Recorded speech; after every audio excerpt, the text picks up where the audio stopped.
તો આ તરફ ગીર સોમનાથના ગીરગઢડામાં પણ પ્રશાસનનું બુલડોઝર ચાલ્યું। પીછવી ગામે કામતળમાં શેરીઓમાં દબાણ દૂર કરવાની કામગીરી। અમુક લોકોએ પ્રશાસનની કામગીરીનો વિરોધ કર્યો।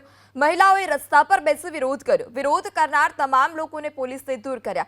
તો જે ગેરકાયદે બાંધકામો ખડકી દેવામાં આવ્યા હતા તે ગેરકાયદે બાંધકામો પર હવે પ્રશાસનનું બુલડોઝર ચાલી રહ્યું છે। ગીર સોમનાથમાં પણ ગેરકાયદે બાંધકામો દૂર કરવાની કામગીરી ચાલી રહી છે। પીછવી ગામે શેરીઓમાં ગેરકાયદે દબાણો તોડી પાડવામાં આવ્યા। જ્યારે પ્રશાસનની કામગીરી ચાલી રહી હતી ત્યારે અમુક સ્થાનિકો દ્વારા વિરોધ કરવામાં આવ્યો। મહિલાઓ દ્વારા પણ ત્યાં જમીન પર બેસી વિરોધ કરવામાં આવ્યો હતો। આ તમામ વિરોધકર્તાઓને પોલીસે સ્થળ પરથી દૂર કર્યા। જિલ્લાના ગ્રામ્ય વિસ્તારોમાં સતત દબાણ દૂર કરવાની કામગીરી હાથ ધરવામાં આવી છે।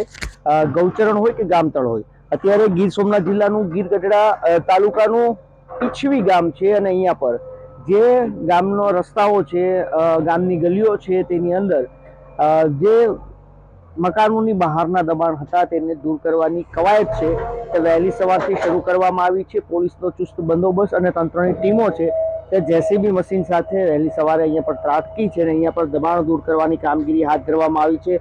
અનેક લોકો એવા પણ હતા જેણે તેમનો વિરોધ પણ કર્યો હતો, પરંતુ અહીંયા પર ચુસ્ત પોલીસ બંદોબસ્ત વચ્ચે અત્યારે દબાણ દૂર કરવાની કામગીરી છે તે વહેલી સવારથી શરૂ કરવામાં આવી છે। એવું પણ જાણવા મળી રહ્યું છે કે ગામતળના દબાણો દૂર કરાયા બાદ ગૌચરના દબાણો ઉપર પણ બુલડોઝર ફરી શકે છે।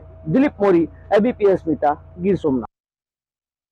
આપણે ગઈકાલે આના માટે પોલીસ પ્રોટેક્શન માંગેલું હતું અને ગયા મહિનામાં જિલ્લા સ્વાગતમાં અહીંથી પીછવી ગામના એક વ્યક્તિનું ફરિયાદ હતી કે ભાઈ ગામમાં જેટલા ઢગલા છે, જેટલા ઓટલા છે, જેટલા રોડને નડતરૂપ દબાણો છે એ તમે તાત્કાલિક દૂર કરાવો। એના માટે આપણે આની પહેલાં પણ ડ્રાઈવ કરેલી હતી, પણ ત્યારે આપણે 50% જેટલું કામ કરેલું હતું અને આજે આપણે પાછું ફરીથી રોડને નડતરૂપ જે દબાણો છે એ આપણે પાછું ફરીથી સ્ટાર્ટ કર્યું છે। પરમ દિવસે અને 2 દિવસ સુધી આપણે જૂના ઉગલા પણ દબાણ દૂર કરવા માટેની કાર્યવાહી કરેલ હતી અને એમાં આપણે 170 વીઘા જેટલું ગૌચરનું દબાણ દૂર કરેલ છે અને હવે કોઈ જૂના ઉગલા ગામે ગૌચરમાં કોઈ દબાણની કોઈ ફરિયાદ